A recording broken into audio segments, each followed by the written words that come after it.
தேசிய ஊரக வேலை உறுதியளிப்பு திட்டத்தில் தமிழ்நாட்டில் இந்திய திருநாட்டிலேயே மிக சிறப்பாக முதல் நிலையில் இருக்கக்கூடிய அரசு நம்முடைய தளபதியாருடைய அரசு என்பதை இந்தியாவே அறியும். இந்த திட்டம் தமிழகம் இந்த திட்டத்தை நிறைவேற்றுவதில் முதல் நிலையில் இருக்கிறது. எப்படி ஒவ்வொரு துறையும், கல்வித்துறையாக இருந்தாலும் அல்லது மருத்துவத்துறையாக இருந்தாலும், அனைத்து துறைகளும் இந்திய திருநாட்டிலே எந்த மாநிலம் இல்லாத அளவிற்கு இன்றைக்கு முதல் நிலையிலே கொண்டு வந்து நிறுத்தியிருக்கின்றவர். தொழில்துறையும் நிறுத்தியவர் எங்களுடைய முதல்வர் தளபதியார் அவர்கள். பொறாமையால் பாரதிய ஜனதா கட்சி அரசும் அந்த பாரதிய ஜனதாவுக்கு இன்றைக்கு கூஜா தூக்கி கொண்டிருக்கின்ற எடப்பாடியும் அவர்களுக்கு அந்த பொறாமையின் காரணமாக எக்ஸ்தலத்தில் ஒன்றை பதிவு செய்திருக்கிறார். தமிழ்நாட்டில் மகாத்மா காந்தி வேலை உறுதியளிப்பு திட்டத்தில் சம்பளம் கொடுக்கவில்லை என்ற ஒரு குற்றச்சாட்டை சொல்லியிருக்கிறார். 1056 கோடி ரூபாய் டிசம்பர் முதல் வாரம் வரை மத்திய அரசு அந்த நிதியை வழங்காமல் இருக்கிறது என்பதை உடனே வழங்க வேண்டும் என்றும் நம்முடைய மாண்புமிகு முதல்வர் தளபதியார் அவர்கள் உங்களுக்கு முன்னாலே இந்த நாட்டுடைய பாரத பிரதமருக்கு கடிதம் எழுதியிருக்கிறார். பத்திரிகையிலும் வந்திருக்கிறது, நீங்கள்லாம் படித்தீர்கள். இவர் படிக்கிறாரா அல்லது பத்திரிகை படிப்பதில்லையா, தூங்குகிறாரா அல்லது விழித்து கொண்டே தூங்குவது போல் நடிக்கிறாரா என்பதை புரியாமல் தான் இருக்கிறது. ஏன்னா உலக சமாச்சாரம் என்ன நடக்குதுன்னு தெரியாமல் முதலமைச்சர் தெளிவாக சொல்லியிருக்கிறார். தமிழ்நாட்டிற்கு மகாத்மா காந்தி வேலை உறுதியளிப்பு திட்டத்தில் 1051 கோடி ரூபாய் 1056 கோடி ரூபாய் நிலுவை இருக்கிறது, உடனே மத்திய அரசு அனுப்ப வேண்டும் என்று கடிதம் எழுதியிருக்கிறார்கள். அது பத்திரிகையில் செய்தியாக வந்திருக்கிறது. எப்பொழுதும் மாநில அரசு மத்திய அரசை முழுமையாக இது மத்திய அரசு தான் இந்த நிதியை வழங்க வேண்டும், அதற்காக பட்ஜெட்டில் நிதி ஒதுக்கீட்டில் நிதி ஒதுக்கப்படுகிறது, உரிய நேரத்தில் வழங்கப்பட வேண்டும். அதுதான் நம்முடைய முதல்வர் அவருடைய கோரிக்கை. அதைத்தான் சொன்னார்கள், உரிய அனுப்ப வேண்டிய நிதியை உடனே அனுப்ப வேண்டும். காரணம், தினம் தினம் வேலை செய்பவர்களுக்கு உடனே பணம் பற்றுவாடா செய்ய வேண்டும். 1056 கோடி ரூபா, அதுக்கு பின்னாடி இப்போ ஒரு 200 கோடிக்கு வேலை நடந்திருக்கு. இன்னொன்று சொல்லியிருக்கார் அவர், போன ஆண்டு இந்தியாவிலே தமிழகம்தான் 41 கோடி மனித வேலை நாட்களை கொடுத்து தமிழகம் முதல் நிலையிலே இருக்கிறது. இந்த மகாத்மா காந்தி வேலை உறுதியளிப்பு திட்டத்தில் தமிழ்நாடு ஃபஸ்ட்டு, இந்த ஆண்டும் ஃபஸ்ட்டு. இப்போ இது வரைக்கும் உங்களுக்கு இன்னும் வருஷம் முடியல, இப்போ வரைக்கும் 23.36 கோடி, 23 கோடியே 36 லட்சம் மனித வேலை நாட்கள் வேலை கொடுக்கப்பட்டிருக்கிறது டிசம்பர் வரைக்கும். நாங்கள் இப்போ கேட்டிருக்கிறது இன்னும் 15 கோடி எங்களுக்கு வேண்டும் என்று எங்களுடைய முதல்வர் அவர்கள் கோரிக்கை வைத்திருக்கிறார்கள் மத்திய அரசிற்கு. இன்னும் 15 கோடி வேணும் இந்த ஆண்டுக்கே. ஆக ஒரு சிறப்பாக செயல்படக்கூடிய அரசு, ஒரு திட்டத்தை சிறப்பாக செயல்படுத்தக்கூடிய அரசு, ஏழை எளிய மக்களின் மீது மிகுந்த இரக்கமுள்ள ஒரு அரசு, கருணை உள்ள அரசு, எந்த திட்டத்தையும் உடனுக்குடனே வழங்க வேண்டும் என்ற எங்களுடைய முதல்வருடைய கோரிக்கை.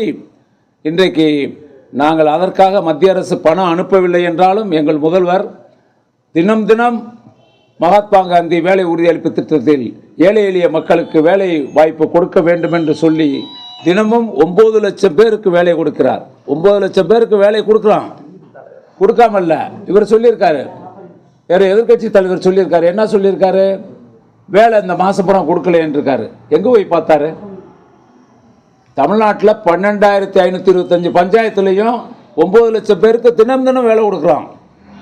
ஒன்று தெரிஞ்சு சொல்லணும், தெரியாமல் சொல்லணும். யாராவது எழுதி கொடுக்குறத எக்ஸ்தலத்தில் போட்டு விடலாமா ஒரு எதிர்கட்சி தலைவர்? பொறுப்பு வேணாமா? ஒரு பொறுப்பில்லாத எதிர்கட்சி தலைவர் சொல்லுவாங்க கிராமத்தில். நான் அதை சொல்லக்கூடாது, இப்போ சொல்லக்கூடாதுன்னு நினைக்கிறேன். அந்த அளவுக்கு ஒரு வேறு அறிக்கை விடுறதை தவிர வேறு எந்த வேலையும் பார்க்குறதில்ல. எங்கேயோ போய் பதுங்குழியில் பதுங்கியிருக்கார் வளருது. எங்கே இப்போ வார் நடந்துச்சுல்ல, அதில் எங்கே இப்போ என்னது காலிஸ்தானா, உக்ரைன் வரல, பதுங்குழியில் பதுங்கியிருக்காங்களோ அது மாதிரி பதுங்கியிருப்பார் அவ்வளோ எதிர்கட்சி தலைவர். எங்கே இருக்காருன்னு தெரியல. அந்த அளவிற்கு இன்றைக்கு தமிழகம் 9 லட்சம் பேருக்கு தினம் தினம் எங்களுடைய முதல்வர் அமைச்சருடைய அறிவுரையின்படி மகாத்மா காந்தி வேலை உறுதியளிப்பு திட்டத்தில் 9 லட்சம் பேருக்கு தினம் வேலை கொடுக்குறோம். போன ஆண்டு 41 கோடி வேலை நாட்களை உருவாக்கினோம். இந்த ஆண்டு 35 கோடி வேலை நாட்களை உருவாக்க திட்டமிட்டு இருக்கிறோம். இப்பொழுதும் இந்தியாவில் அதிக வேலை நாட்கள் கொடுத்த ஒரே மாநிலம் 23 கோடி 36 லட்சம் வேலை நாட்கள் கொடுத்த மனித வேலை நாட்கள் கொடுத்த ஒரே மாநிலம் தமிழ்நாடு தான், தமிழக அரசு தான். அது தளபதியினுடைய அரசு தான். அது கூட தெரியாமல் இப்படி ஒரு அறிக்கை வர்றது என்ன ரொம்ப வெக்கக்கேடாக இருக்குது. ஏன்னா இதிலேருந்து இவர் நிறுத்திக்கிறேன். ஏன்னா இதே இதை நான் கம்பேர் பண்ணி சொல்ல முடியும். 10 ஆண்டு காலம் அதிமுக தமிழ்நாட்டில் ஆட்சியில் இருந்தது. மகாத்மா காந்தி வேலை உறுதியளிப்பு திட்டத்தில் 27 கோடிக்கு மேலே வேலை நாட்கள் உருவாக்கப்பட்டதே இல்லை. இவர்கள் ஏழைகளை பார்த்து சம்பளம் இவர்கள் இறக்கப்படுகிறார்கள், நடிக்கிறாங்க. பூரா ஏதோ ஆடு நினைதுன்னு ஓனா கவலைப்பட்டுச்சான். அப்படித்தானே இருக்கு. ஆடு நினைதுன்னு ஓனாய் கவலைப்படுமா? அப்படித்தான் இருக்கு அரசியல். ஏதோ அவர்கள் இன்றைக்கு இந்த அறிக்கை முழுக்க முழுக்க உண்மைக்கு புறம்பானது. நாங்கள் இந்த மகாத்மா காந்தி வேலை உறுதியளிப்பு திட்டத்தை மிகச்சிறப்பாக நிறைவேற்றி வருகிறோம். இந்த ஆண்டு 35 கோடி வேலை நாட்கள் கொடுக்க வேண்டும் என்பது எங்களுடைய எண்ணம். அதை மத்திய அரசிற்கு நாங்கள் கேட்டிருக்கிறோம். எங்களுக்கு கொடுக்க வேண்டும் என்று கேட்டிருக்கிறோம்.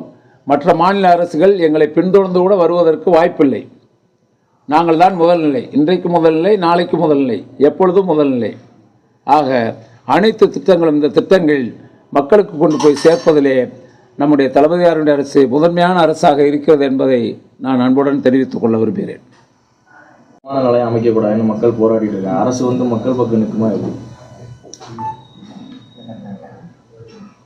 பரந்தூர் இப்போ இல்லை, நீங்களே பத்திரிகையில் படிச்சிங்க. இது கிட்டத்தட்ட இந்த கோரிக்கை ஆரம்பிக்கப்பட்டு ஒரு 14 வருஷம் ஆயிடுச்சு. இப்போ 2010 நடந்துக்கிட்டு இருக்கு.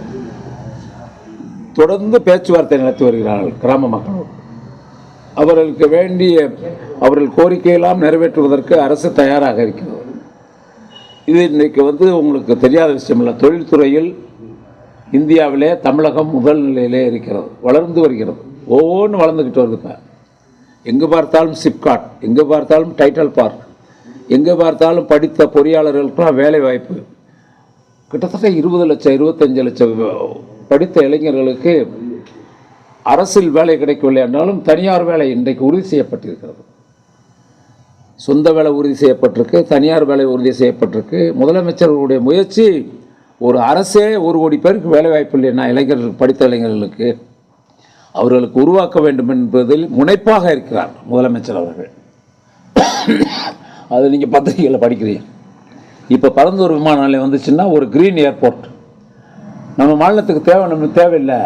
இந்தியாவிலே நம்ம மாநிலம் மிக வளர்ந்து வருகின்ற மாநிலம். உலகத்தினுடைய பார்வையில் தமிழகம் முதலிடத்தில் இருக்கிறது. எல்லா இருக்கக்கூடிய ஃபாரின் இன்வெஸ்டர்ஸ் பூரா தமிழ்நாட்டை நோக்கித்தான் வருகிறார்கள். காரணம், அமைதி பூங்காவாக இருக்கிறது தமிழகம். அரசு தொழில் முனைவர்கள் வருகின்றவர்களுக்கு ஆதரவு கரம் நீட்டுகிறது. அவங்களுக்கு எல்லா வசதியும் செஞ்சு கொடுக்குறார் முதலமைச்சர் அவர்கள். ஆகவே எல்லா தொழில்துறையும் தமிழகத்தில் முழுமையாக அமைந்து தமிழகம் ஒரு செழிப்புள்ள பொருளாதார முன்னேற்றம் உள்ள மாநிலமாக, இந்தியாவிலே பொருளாதார முன்னேற்றத்தில் எந்த மாநிலம் முதலிடத்தில் இருக்கிறது என்றால் ஏதாவது சொல்லுவாங்க, குஜராத் இருக்குது, மும்பை இருக்குன்னு சொல்லுவாங்க.